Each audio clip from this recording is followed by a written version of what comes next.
ಮಾಧ್ಯಮದ ನನ್ನ ಸ್ನೇಹಿತರೆ, ಇಡೀ ಕರ್ನಾಟಕದಲ್ಲಿ ಗಡಿನಾಡು ಬೆಳಗಾವಿ, ನಾನು 73ನೇ ಇಸ್ವಿಲೇ ಬಂದಿದ್ದೆ. ಚಂದ್ರಿಗೆ ಹುಟ್ಟಿದ್ರೆ ಇಲ್ವೋ ಗೊತ್ತಿಲ್ಲ. 73 ದೊಡ್ಡ ಮೈದಾನ, ಏನು ಹೆಸರು ಹೇಳ್ತಾರೆ ಅದಕ್ಕೆ ಮೈದಾನಕ್ಕೆ? ಇಲ್ಲ ಇಲ್ಲ ಇಲ್ಲ ಇಲ್ಲ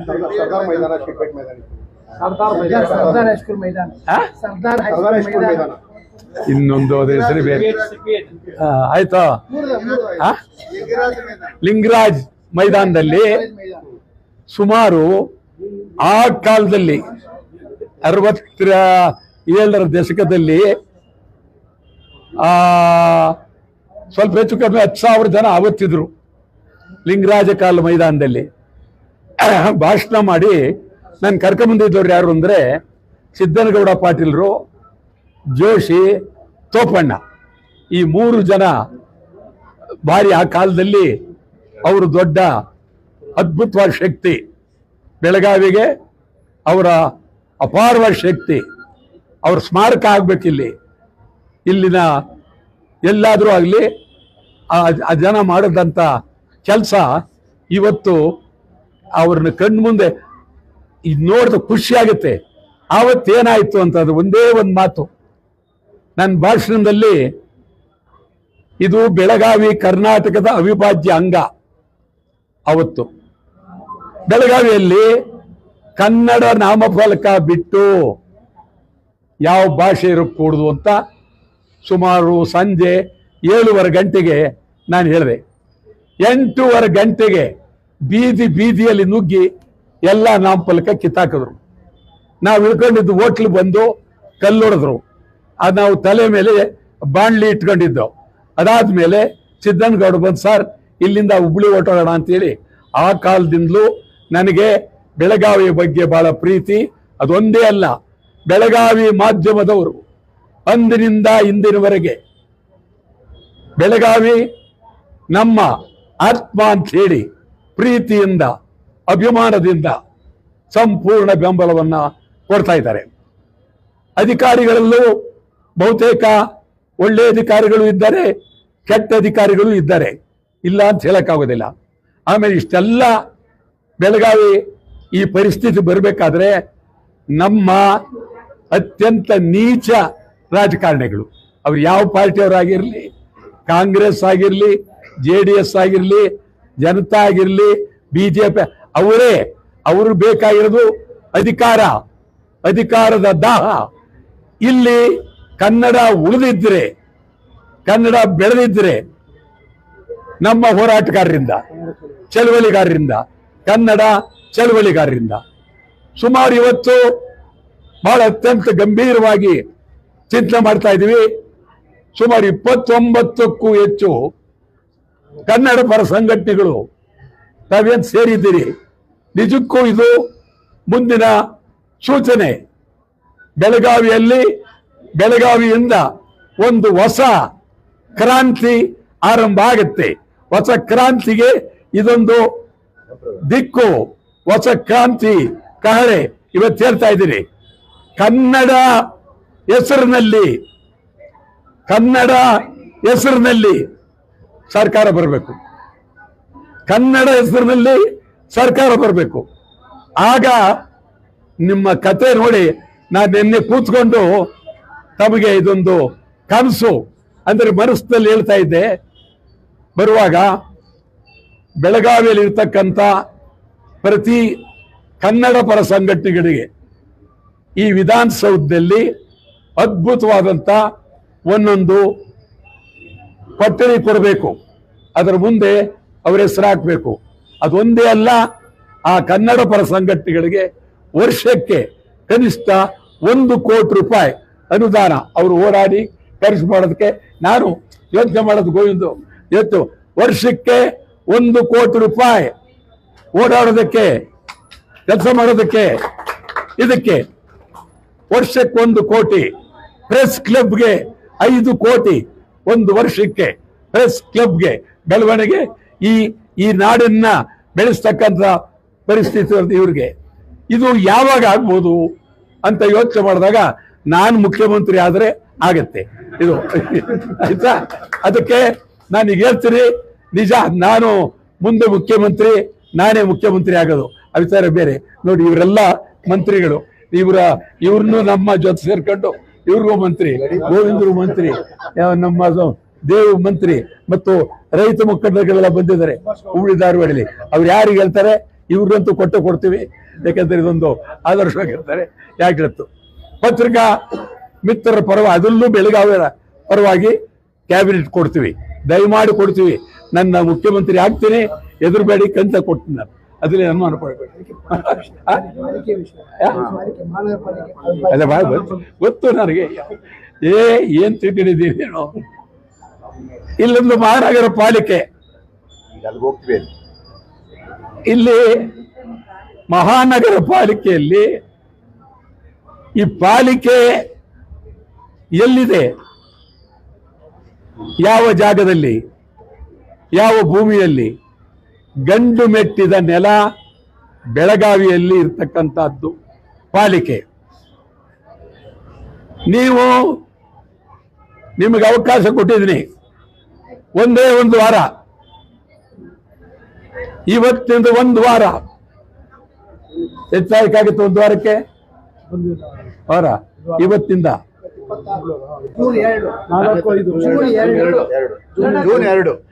ಜೂನ್ 2ನೇ ತಾರೀಕಿನವರೆಗೆ ಅವಕಾಶ ಕೊಟ್ಟಿದ್ದೀವಿ. 2ನೇ ತಾರೀಕಿನೊಳಗಾಗಿ ಅವರು ನಾಮಫಲಕ ಹೊರಗಾಕಿ ಒಳಗೆ ನಿರ್ಣಯ ಮಾಡಬೇಕು. ಇದು ಅವೇನು ಅವ್ರು ಮಾಡದೇ ಇದ್ರು, ಇದು ಕರ್ನಾಟಕ, ಅವ್ರ ಅಪ್ಪಂದಲ್ಲ, ಕರ್ನಾಟಕ ಇದು, ಅವಿಚಾರ ಬೇರೆ. ಆದರೆ ಅವರು ಯಾವ ಪಾರ್ಟಿಯವರಾಗಿರ್ಲಿ, ಗಂಭೀರವಾಗಿ ಬೆಳಗಾವಿ ಕನ್ನಡಿಗರ ಗಂಡು ಮೆಟ್ಟಿದನ್ನೆಲ್ಲ, ಇದು ಕರ್ನಾಟಕದ ಅವಿಭಾಜ್ಯ ಅಂಗ, ಮಹಾಜನ್ ವರದಿ ಜಾರಿ ಆಗಲೇಬೇಕು. ಇದು ಹೇಳಬೇಕು, ಒಪ್ಪಿಗೆ ನಿರ್ಣಯ ಮಾಡಬೇಕು. ಮಾಡಲಿಲ್ಲ ಕ್ರಾಂತಿ ಆಗುತ್ತೆ. ಬೆಳಗಾವಿಯಲ್ಲಿ ಕಂಡರಿಯದಂತ ಕ್ರಾಂತಿ ಆಗುತ್ತೆ. ನಾವು 4ನೇ ತಾರೀಕು ಬೆಂಗಳೂರಿನಲ್ಲಿ ರಾಜ್ಯ ಮಟ್ಟದ ಕನ್ನಡ ಪರ ಸಂಘಟನೆಗಳ ಸಭೆಯನ್ನು ಕರೆದಿದ್ದೇವೆ. ತಾವೆಲ್ಲರೂ ಬರಬೇಕು. ಇದರಲ್ಲಿ ಎಲ್ಲರೂ ದಯಮಾಡಿ ಏನೇ ಆದರೂ ಬರಬೇಕು.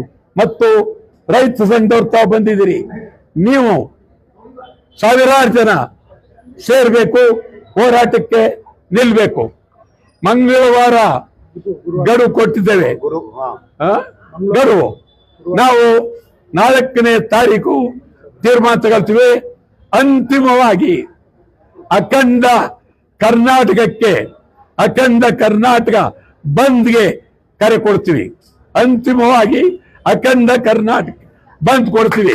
ನಿಮ್ಗೆ ಹೇಳೋದಾದ್ರೆ ಬೆಳಗಾವಿಯಿಂದಲೇ ಕ್ರಾಂತಿ, ಬೆಳಗಾವಿಯಿಂದಲೇ ಕ್ರಾಂತಿ, ಅಖಂಡ ಕರ್ನಾಟಕ ಬಂದ್. ಇಡೀ ರಾಜ್ಯ ಎಲ್ಲ ಕಡೆ ಒಂದೇ ಕೂಗು, ಒಂದೇ ಕೂಗು, ಬೆಳಗಾವಿ ಅವಿಭಾಜ್ಯ ಅಂಗ, ಬೆಳಗಾವಿ ಕರ್ನಾಟಕದ ಅವಿಭಾಜ್ಯ ಅಂಗ. ಇದಕ್ಕಾಗಿ ನಾವು 4ನೇ ತಾರೀಕು ಎಲ್ಲ ಕನ್ನಡ ಪರ ಸಂಘಟನೆಗಳ ಸುದ್ದಿ ಕೊಡಬಲ್ಲ.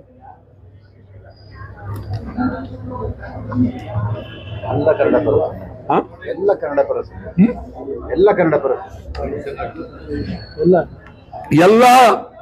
ಕನ್ನಡ ಪರ ಸಂಘಟನೆಗಳನ್ನ ನಾವು ಕರಿತೀವಿ. ಇವತ್ತು ಪ್ರವೀಣ್ ಕುಮಾರ್ ಶೆಟ್ಟಿ ಬರಬೇಕಾಗಿತ್ತು, ಬಂದಿಲ್ಲ. ಶಿವರಾಮೇಗೌಡರು ಬರಬೇಕಾಗಿತ್ತು, ಬಂದಿಲ್ಲ. ನಾರಾಯಣ ಗೌಡ್ರನ್ನು ಕರಿತೀನಿ ನಾನು. ಅದಿಲ್ಲೇನು ಇಲ್ಲಿ ಇದೇನು ನಮ್ಮನೆ ಮದುವೆ ಏನಲ್ಲ, ನಾವೆಲ್ಲ ಸೇರ್ಕೊಂಡು ಮಾಡೋಣ, ಒಟ್ಟಾಗಿ ಯುದ್ಧ ಮಾಡೋಣ. ಅದರಿಂದ ಈ ಹೋರಾಟ ಕರ್ನಾಟಕ ಇತಿಹಾಸದಲ್ಲಿ ಎಂದೂ ನಡೆದಿರಬಾರ್ದು. ಈ ಹೋರಾಟವೇ ನಮ್ಮ ಸರ್ಕಾರ ಬರೋದು. ಚಂದ್ರಿಕೆ ಒದ್ದಾಡ್ತಾ ಇದ್ದೀರಿ ನೀವು, ಯಾವ ಪಾರ್ಟಿ? ಯಾಕೆಂದ್ರೆ ನಿಮಗೆ ಕೊಡ್ಲೇಬೇಕು ಅಂತ ತೀರ್ಮಾನ ಮಾಡಿದ್ದೀವಿ. ಅದರಿಂದ ಹೋರಾಟ ಇವತ್ತು ನಿಮ್ಗೆ ಹೇಳ್ತೀನಿ, ಇಡೀ ಉತ್ತರ ಕರ್ನಾಟಕ, ಹೈದರಾಬಾದ್ ಕರ್ನಾಟಕ, ಸಮಗ್ರ ಕನ್ನಡಿಗರು ಬೆಳವಣಿಗೆಗಾಗಿ ಕರ್ನಾಟಕದ ಉದ್ದಗಲಕ್ಕೂ ನಿಲ್ಲೇಬೇಕು. 4ನೇ ತಾರೀಕು ರಣಕಾಳೆ ಕರ್ನಾಟಕ ಬಂದ್, ಕರ್ನಾಟಕ ಬಂದ್, ಕರ್ನಾಟಕ ಬಂದ್. 4ನೇ ತಾರೀಕಲ್ಲ, ಅಲ್ಲಲ್ಲ, 4ನೇ ತಾರೀಕು ಕರ್ನಾಟಕ ಬಂದಲ್ಲ, 4ನೇ ತಾರೀಕು ಸಮಗ್ರ ಕನ್ನಡಿಗರ ಮೇಳ ಸಭೆ. ಆ ಸಭೆಯಲ್ಲಿ ತೀರ್ಮಾನ ತೆಗೆದುಕೊಂಡು ಬಂದ್ ಕರೆ ಕೊಡ್ತೀವಿ.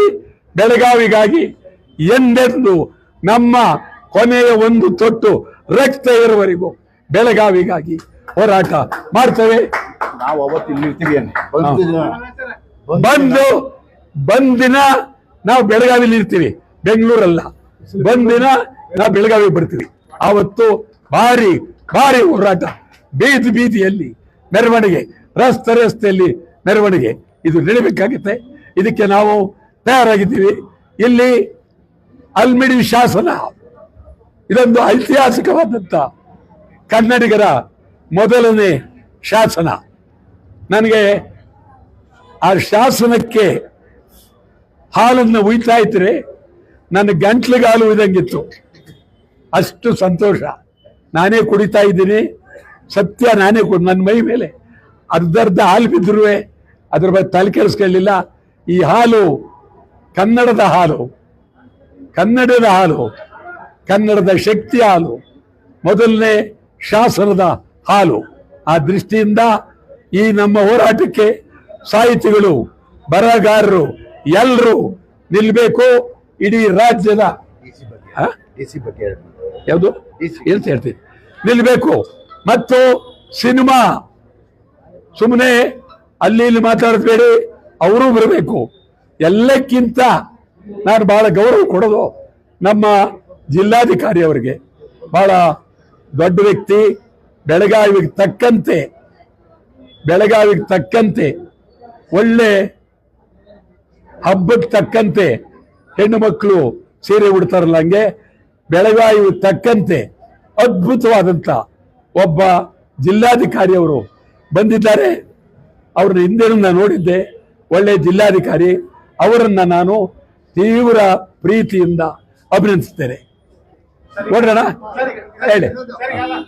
ಮಹಾನಗರ ಪಾಲಿಕೆ ಒಂದು ಮಾಡಿದ್ದಾರೆ, ಏನಂದ್ರೆ ಸರ್ಕಾರ ಏನ್ ತೀರ್ಮಾನ ಮಾಡುತ್ತೆ ಅದರಂತೆ ನೋಡ್ಕೊಳ್ತೇವೆ. ಅದೇ ಚಂಡನ್ನ ಸರ್ಕಾರಕ್ಕೆ ಅಂಗಳಕ್ಕೆ ಶಿಫ್ಟ್ ಮಾಡಿದ್ದಾರೆ. ನಾವು ಮಾಡ್ತಾ ಇರ್ತೀವಿ, ಅವ್ರ ಜೊತೆ ಮಾತಾಡ್ತೀವಿ, ಸರ್ಕಾರದ ಜೊತೆ. ಈಗ ಎರಡೇ ಪ್ರಶ್ನೆ ಇನ್ನು ನಾನು ಹೇಳ್ತೀನಿ. ಅವರು ಹೇಳೋ ವಿಚಾರದಲ್ಲಿ ಒಂದನೇದು, ಸರ್ಕಾರಕ್ಕೂ ನಾವು ಮಾತಾಡ್ತೀವಿ, ಕಣ್ಣು ಮುಚ್ಕೊಂಡು ಕೂತಿದ್ದೀರಾ ಸಿದ್ದರಾಮಯ್ಯನವರೇ, ಏನಿದು ಹುಡುಗಾಟ ಅಂತ ಅವ್ರಿಗೂ ಮಾತಾಡಿ ಕೂಡಲೇ ನೀವು ಅಲ್ಲಿ ನಿರ್ಣಯ ಮಾಡಿಸ್ತೀರಾ ಇಲ್ವಾ? ಇಲ್ಲ, ಕಂಪ್ಲೀಟ್ ವಜಾ ಮಾಡಿ ಇರக்கூಡ್ದು. ನಗರ ಮಹಾಪಾಲಿಕೆ ವಜಾ ಮಾಡಿ ಆ ಸದಸ್ಯರೆಲ್ಲ ಮನೆಗೆ ಕಳಿಸ್ಲೇಬೇಕು. ಕಳಿಸ್ತಿದ್ರೆ ಬೇರೆ ಮಾತಿಲ್ಲ, ವಜಾ ಆಗ್ಲೇಬೇಕು. ಯಾವ ಕಾರಣ ಬಿಡಲ್ಲ, ವಜಾ ಆಗ್ಲೇಬೇಕು. ಆಗ್ಬೇಕಂದ್ರೆ ವಾಟಾಳ್ ನಾಗರಾಜ್ ಅವರು ಸದನದ ಒಳಗಡೆ ಇರಬೇಕು. ಯಾರ್ಯಾರು ರಾಜ್ಯಸಭಾ ಮೆಂಬರು, ವಿಧಾನ ಪರಿಷತ್ ಇರ್ಲಿ, ನಾವು ತಮ್ಗೆ ಹೇಳ್ತೀವಿ. ನನಗೆ ಎಷ್ಟು ಸಂತೋಷ. ಕನ್ನಡಂದರಿದ್ರು ಇವರು ಬಹಳ ಹಿಂದೆ, ನಮ್ಮ ತೋಪಣ್ಣ ಇದ್ರು. ಆವತ್ತು ವಾಟಾಳ್ ನಾಗರಾಜ್ ಅವರು ಬರುತ್ತಿದ್ದಾರೆ, ದಾರಿ ಬಿಡಿ ಅಂತ ಹೇಳಿ